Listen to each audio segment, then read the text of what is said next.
So I would like to introduce Dympna O'Sullivan from the Technologic University in Dublin, and she's going to talk about smart self-care for dementia. Thank you, Nicole. Thank you, and thanks to everyone for inviting me to speak here this evening. I'm really delighted to be here. Like the other speakers, well, hard acts to follow for sure. Also, really wish we could be in a real pub, but that's for next year, I guess. So I'm going to talk, I'm from the School of Computer Science at TU Dublin, and I'm going to talk about some assistive technology that we're developing to allow persons with dementia to self-manage their own conditions. I'm doing this work with Julie Doyle, who's at Netwell Casala at DKIT, and Laura O'Sullivan from the Alzheimer's Society of Ireland. And I see my postdoc, Jonathan, who's working with me, is on the call too. So good to see you, Jonathan. So I'm going to just talk a little bit about dementia at the start. Sorry, I'm just moving my Zoom toolbar here so I can see what's on my slides. So I'm going to talk about dementia and what it is. So dementia is caused by different diseases of the brain. It's not a single disease, you know, it's an overall term like heart disease, and it covers a wide range of specified medical conditions. And these diseases, they affect the parts of the brain that are normally used for learning, for memory, and for language. Most cases are progressive, so the symptoms get worse over time. And increasing age is the strongest risk factor for dementia, with the prevalence rates doubling nearly every 5 years over the age of 65. So there are currently 64,000 people in Ireland living with dementia, but we expect that number to more than double in the next 25 years with an aging population. And a very substantial number of people, over 500,000 people in Ireland, have a family member with dementia. And the care burden associated with dementia is particularly significant. You know, recent meta-analysis has shown that dementia family carers are significantly more stressed than non-dementia caregivers, and they tend to suffer serious depressive symptoms. In terms of the disease itself, dementia, it is progressive. There's currently no cure. And we would believe, and what's very much motivated our researchers to dementia is not simply a health issue, but it's a social issue that requires a community response.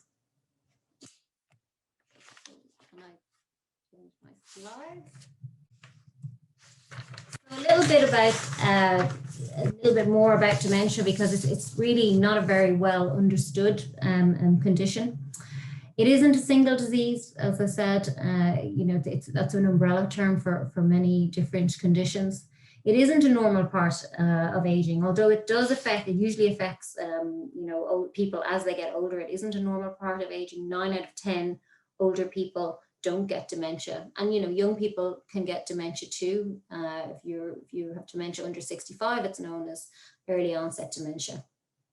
It isn't the same experience for everyone. Individuals experience dementia very differently, and they'll be affected in their own way. And what someone with dementia can do, remember, understand, that may change from day to day. And that's one of the reasons why creating technology for persons with dementia is very challenging, because there isn't a sort of standardized, it's not a standardized condition that we're trying to develop this technology for. And it's one of the reasons why there's a lot of hope held out for technologies, for example, like machine learning, where we can personalize the care for people with dementia. I think what's, you know, very important to know and to understand is, you know, life, it certainly changes when someone develops dementia, but it doesn't end. And people can live well with dementia, but the supportive family, friends, and the wider community are really very important. And in terms of the care for dementia, I suppose contrary to popular belief, most people with dementia, they don't live in residential care or nursing home. They remain at home in their own homes. And in fact, the HSE and the Alzheimer's Society of Ireland, they believe that people with dementia who want to remain in their own home should be supported to do so for as long as possible with high quality care. So self-care is a really vital aspect of dementia. Improved self-care, you know, can reduce and delay hospital admissions. It can be stressful and damaging to health. It's also cost effective, and it's a major part of HSE policy, and this is set against an acute shortage of nursing home beds in Ireland. So what we're interested really in developing is developing technology that support people with dementia to live independently at home, and for that support to broaden out to include their caregivers, be their informal caregivers, which are usually relatives, or their formal carers, such as GPs. So here's some of the technology, that has been developed for persons with dementia. And it's worth saying really that, traditionally persons with dementia have been very poorly served by technology. I'm interested in developing what's called assistive technology. That's technology to support persons with a particular condition. And some of the kind of assistive technologies that are developed for persons with dementia, and often sort of elder care as well, would be sort of orientation technologies that orientate the person on a particular day, a time, a date. Technology that might help somebody trying to use the phone, or increasingly something like this, like Zoom or so on. Smarter technology, maybe that switch on and off lights, especially at night if somebody's getting up in the middle of the night.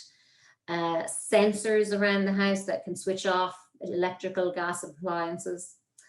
More advanced technology like the sort of telecare technology, and this is something that we're interested in, is technology that can alert a carer or a monitoring centre if some kind of assistance is required. So that might be if a person, for example, experiences a fall, or if there's some kind of incident during the night. Medication reminders are becoming more, and smart pills and smart medication reminders. And as well, things like GPS technology to assist in locating persons. Some of the limitations though of assistive technologies, they are very useful, but again, they tend to be built around that kind of one size fits all model. And persons, and particularly persons with dementia, tend to have very different needs, abilities, preferences, cultural backgrounds. So some people might have difficulty embracing assistive technology. They can create sometimes what's known as a false sense of security. People might unplug items, switch things off. A lot has been made of technology like voice assistants, for example, Alexas for persons with dementia. And I think there's certainly a role for that kind of technology. But sometimes recorded messages, voices can be very distressing for some people with dementia. And I suppose it's always important to remember that assistive technology is never a replacement, for human interaction. It's a support technology. There are a huge amount of ethical issues as well if you're thinking about assistive technologies, so you need to think carefully about these. These assistive technologies, are they intrusive? Can it affect the privacy or the freedom of the person? Is the person involved in the consent process, which is, when you're working with persons with dementia or cognitive impairment, it's something that you need to think about very, very carefully. And the technology itself, does it disempower the person, by fear or misunderstandings? So these are some of the issues that we're looking at in terms of, I suppose, the wider socio-technical issues surrounding assistive technology for persons with dementia. So I'm going to talk about a specific research project that we've just begun working on quite recently, that's been very kindly funded by SFI. And it's in developing smart technology, intelligent technology for persons with dementia. And I suppose the real motivation for our research is that, persons with dementia should be at the center of the decision-making about their own care, which often is not the case, and their goals for daily living. So the literature around dementia talks about what are called goals or activities for daily living, and there's a kind of a taxonomy of those kind of goals. You can have sort of basic activities that would include, maintaining feeding, dressing, hygiene, and mobility. And then there are more advanced activities, using money or finances, taking transportation, cooking and shopping. We have introduced a new set of activities called meaningful activities. They're more creative activities that perhaps promote health and well-being. And these are, intellectual pursuits, recreational pastimes, and so on. And kind of as you can start to go through the list there in terms of, using technology to support these activities, it becomes, as you can kind of think, more difficult to start supporting these technologies, because as you go from sort of, basic activities, feeding and so on, you imagine, well, you can start to pick up patterns, you know, a person gets up at a certain time of the day, they get dressed, they eat at certain times of the day. Advanced activities, you can start to think maybe they're more outside the home, which are a bit more difficult to support. And then meaningful activities tend to be very personalized or individual to that person. But we're working on solutions to try and support all of these tasks. So there's pretty limited involvement of people with dementia, and particularly their informal carers in the design of technology that could be used to support their personal care plans. So in this research, our primary objective is that we co-design and co-develop a new intelligent toolkit with people for dementia, with people who are affected by dementia, you know, in their own lives.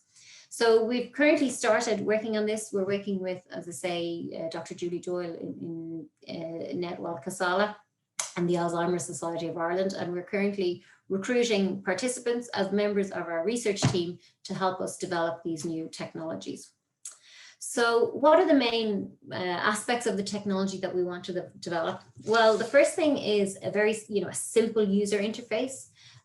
Persons with dementia tend to be older, and they often can have, you know, comorbidities. They may have issues with their sight or their hearing.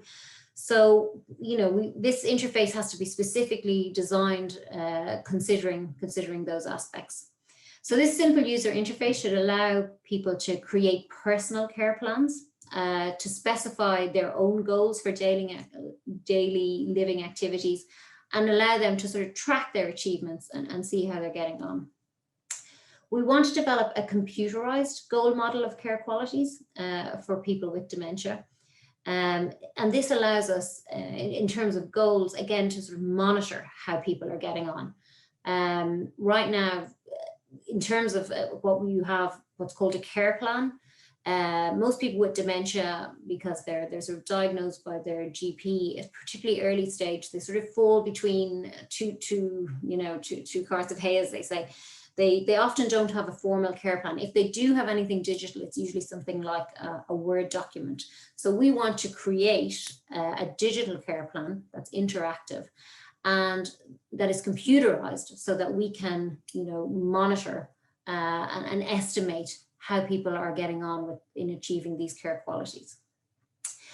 We want to use sensing technology. Again, we're going through this in the co-design process with persons and how they feel about technology in their home. We're looking at a combination of passive sensing within the home. So that's things like, you know, PIR, passive infrared sensors that can detect motion, for example. So we know people are moving throughout the house. You know, perhaps we know that they're in the kitchen around the time that they're supposed to be, you know, making or eating meals.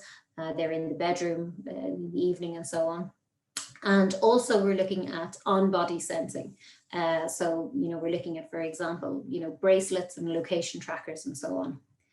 And then based on the data that's, you know, gathered via the visual application and via the sensors, we're using machine learning, you know, to make sort of predictions and recommendations or give alerts based on the tracked data. So what would be, I suppose, the key research questions along, you know, these four elements? From the user interface design, we'd certainly be, you know, thinking, how do you design a visual, natural, simple to use interface? And that interface needs to be based around the person's care plan. And it needs to very much, you know, allow a person to specify, you know, they customize their life and their care according to their individual needs and their preferences. With proactive support to think, you know, about those goals that are important to them. As I say, there are issues we need to consider there, particularly in terms of the comorbidity around sight and hearing and so on. This care plan also, we should be able to share that care plan with other carers, with informal carers, you know, for example, family members, or specialist carers like nurse practitioners or GPs. And that should lead to, you know, shared decision-making about a person's care. In terms of the monitoring framework or sensors around the home, there's, you know, many medical devices, kind of certified medical devices, let's say, that collect, you know, data about patients from heart rates, blood sample values. But there are not so many devices that capture non-medical phenomena. So issues that are, for example, really important for people with dementia are, are they eating, their diet, their levels of hydration, their levels of activity within the home, their social activities. And what we're looking at here is this, what combination of sensors works well for people? Is it some passive sensing within the home and some on-body sensing? And again, this is something that's going to be looked at within the co-design sessions all the time, considering issues around privacy, intrusion, and so on. The idea of the sensing data around the home is that would provide what we call, a ground truth for the self-reported data that's coming from the user interface. So the monitoring framework will confirm, for example, that a person is meeting their goals or they're not, and perhaps we then need to make an intervention. We want to develop a computational model of care qualities, and that's what Jonathan, who's on the call, is working on. There are lots of monitoring frameworks, care monitoring frameworks for dementia, but they're very descriptive. People with dementia should stay hydrated. People with dementia should eat well. So they exist at, I suppose, the service level rather than the individual. So we want to elicit or extract goals for people with dementia